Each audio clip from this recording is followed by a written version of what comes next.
এইমাত্র ট্রাইব্যুনালের ফাইনাল দুটি লিস্ট প্রকাশিত করলো নির্বাচন কমিশন। এই লিস্টে আপনার নাম উঠলেই আপনারা আগামীকালকের বিধানসভা নির্বাচন কিন্তু দিতে পারবেন। আপনারা প্রত্যেকেই জানেন, অনেকেই ট্রাইব্যুনালে আবেদন করেছেন যারা ডিলিট ভোটার রয়েছেন এবং অপেক্ষাও করছিলেন যে ট্রাইব্যুনাল লিস্ট কখন প্রকাশিত হবে। তো দেখুন, আপনাদের অপেক্ষার অবসান কিন্তু হলো।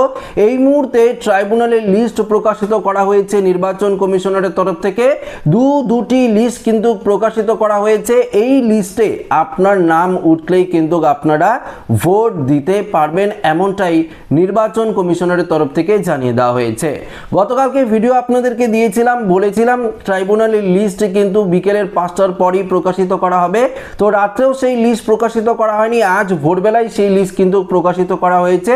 তাই সঙ্গে সঙ্গে ভিডিওর মাধ্যমে আপনাদেরকে জানিয়ে দেব যে এই লিস্টটি আপনারা কিভাবে নিজেদের মোবাইল ফোন থেকে ডাউনলোড করে চেক করবেন আপনার নাম এই লিস্টে রয়েছে কিনা। তো অবশ্যই ভিডিওটি আপনারা প্রত্যেকেই প্রথম থেকেই শেষ পর্যন্ত মনোযোগ সহকারে দেখবেন এবং নতুন হয়ে থাকলে চ্যানেলটিকে সাবস্ক্রাইব করে পাশের দেওয়া বেল আইকনটিকে প্রেস করে অল নোটিফিকেশনটিকে বাজিয়ে দেবেন। তো বন্ধুরা, দেরি না করে সরাসরি প্রসেস আপনাদেরকে দেখিয়ে যাব যে কোন প্রসেসে আপনারা এই ট্রাইব্যুনালের লিস্টটি ডাউনলোড করবেন। তো দেখুন, আমি অন স্ক্রিনে আপনাদেরকে দেখিয়ে দিচ্ছি। ভোটার সার্ভিস পোর্টাল গুগল ক্রোমে আপনাদেরকে সার্চ করতে হবে। এখানে দেখতে পাচ্ছেন ভোটার বলে অপশন রয়েছে। তো এইখানে আপনাদের ক্লিক করতে হবে। ক্লিক করার পর আপনারা যখন ক্লিক করবেন সঙ্গে সঙ্গেই কিন্তু আপনারা অফিসিয়াল ওয়েবসাইটে কিন্তু প্রবেশ করে যাবেন। voters.eci.gov.in যে অফিসিয়াল ওয়েবসাইট রয়েছে, এই সাইটে কিন্তু আপনারা একদম পরিষ্কারভাবে এন্ট্রি করবেন, অর্থাৎ ঢুকে যাবেন। ঢুকে যাওয়ার পরই নিচের দিকে স্ক্রল ডাউন করার পর দেখতে পাবেন ডাউনলোড ইলেকটোরাল রোল। এই ডাউনলোড ইলেকটোরাল রোলে আপনাদের ক্লিক করতে হবে। যেভাবে আপনারা এসআইআর এর ফাইনাল লিস্ট ডাউনলোড করেছিলেন, যেভাবে আপনারা ড্রাফট রোল ডাউনলোড করেছিলেন এবং যেভাবে আপনারা সাপ্লিমেন্টারি লিস্টগুলো ডাউনলোড করেছিলেন, একের পর এক সেম প্রসেসেই কিন্তু এখানে ট্রাইব্যুনালে যারা আবেদন করেছেন এবং যাদের নিষ্পত্তি হয়েছে বা ডিলিট হয়েছে সেই লিস্টও কিন্তু প্রকাশিত হয়েছে। এখানে আপনাদের স্টেট সিলেক্ট করতে হবে। এখানে ওয়েস্ট বেঙ্গল আপনারা যদি সিলেক্ট করে নেন, এখানে ওয়েস্ট বেঙ্গল সিলেক্ট করে নেবেন। তো সিলেক্ট করার পরই দেখতে পারবেন অ্যাপিলেট ট্রাইব্যুনাল, এখানে ওপরের দিকে দেখবেন appellate tribunal supplementary list number 1 এবং appellate tribunal deleted list number 1 দুটি তালিকা কিন্তু প্রকাশিত করা হয়েছে। একদম পরিষ্কার বুঝতে পারলেন। এখানে যদি আপনারা ডিলিটেড লিস্ট ডাউনলোড করেন, ডিলিটেড সিলেক্ট করবেন। এখানে যদি আপনারা ট্রাইব্যুনাল সাপ্লিমেন্টারি যাদের নাম উঠলো সেটি ডাউনলোড করতে চান, সেটি আপনারা সিলেক্ট করবেন। এখানে আপনাদের স্টেট, আপনাদের কোন স্টেটে আপনারা বসবাস করছেন, এখানে আপনারা কোন ডিস্ট্রিক্টে বসবাস করছেন সেটা কিন্তু আপনারা এখানে ধরুন আমি নর্থ 24 পরগনা দিলাম। এখানে নর্থ 24 পরগনার অ্যাসেম্বলিগুলো রয়েছে। এখানে দেখতে পাচ্ছেন গাইঘাটা থেকে শুরু করে যে কোনো যেটা আপনি অ্যাসেম্বলির অন্তর্গত রয়েছেন, বিধানসভার অন্তর্গত, সেটি দিয়ে এখানে আপনারা কোথায় ভোট দেন, এখানে যে আপনার পোলিং স্টেশনগুলো রয়েছে নাম পাবেন, একের পর এক নেক্সট করে যাবেন। করে এখানে সিলেক্ট করে ক্যাপচার কোড দিয়ে ডাউনলোড যদি আপনারা করেন, আপনারা কিন্তু সেই অর্থাৎ এই যে ট্রাইব্যুনালে অ্যাপিলেট ট্রাইব্যুনালের যে সাপ্লিমেন্টারি লিস্ট সেটি কিন্তু ডাউনলোড করতে পারবেন এবং ডাউনলোড করে আপনারা কিন্তু দেখতে পারবেন এই লিস্টে আপনার নাম উঠলো কিনা। তো প্রসেসটা আপনাদেরকে পরিষ্কারভাবে জানিয়ে দিলাম। এবার বেশ কিছু গুরুত্বপূর্ণ আপডেট রয়েছে আপনাদের জন্য, সেই আপডেটগুলো এক এক করে বলছি।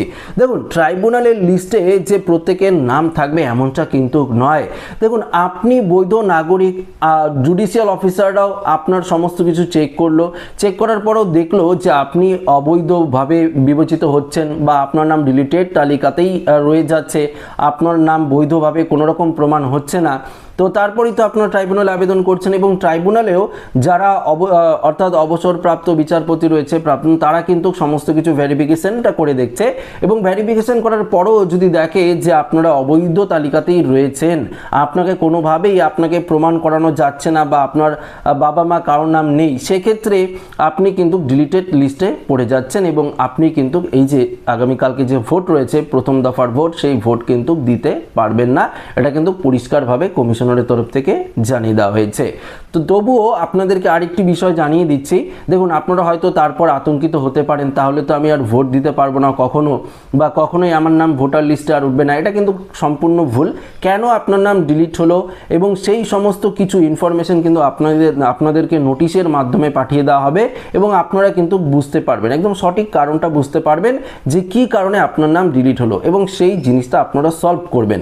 ধরুন আপনার নাম যে কোনো কারণে, নামের স্পেলিং বা যেটাই কারণে আপনার নাম ডিলিট হলো, সেই কাগজপত্র, উপযুক্ত কাগজপত্র রেডি করে যদি আপনারা আবারও যখন নোটিশ আসবে, আবারও যদি আপনাদেরকে হিয়ারিংয়ে ডাকে, সেখানে যদি আপনারা দাখিল করতে পারেন, তাহলেই কিন্তু পরিষ্কারভাবে আপনাদের নাম চূড়ান্ত তালিকায় উঠবে। এটা কিন্তু কমিশনারের তরফ থেকে একদম 100% বলে দেওয়া হয়েছে। তো অযথা আপনারা আতঙ্কিত হবেন না, আপনারা প্যানিক হবেন না। এবার ভোট না দিতে পারলেন, পরবর্তীতে ভোট কিন্তু অবশ্যই আপনারা দিতে পারবেন, এবং আপনারা যদি বৈধ নাগরিক হয়ে থাকেন তাহলে আপনার ভোটাধিকার কেউ কিন্তু কেড়ে নিতে পারবে না, এমনটাই কিন্তু দাবি করেছে নির্বাচন কমিশন। তো আশা রাখবো ভিডিওটি প্রত্যেকের ভালো লেগেছে। ভিডিওটি ভালো লাগলে লাইক করবেন, বন্ধুদের সাথে শেয়ার করবেন, নতুন হয়ে থাকলে চ্যানেলটিকে সাবস্ক্রাইব করে আমাদের সঙ্গে জুড়ে থাকবেন। ধন্যবাদ।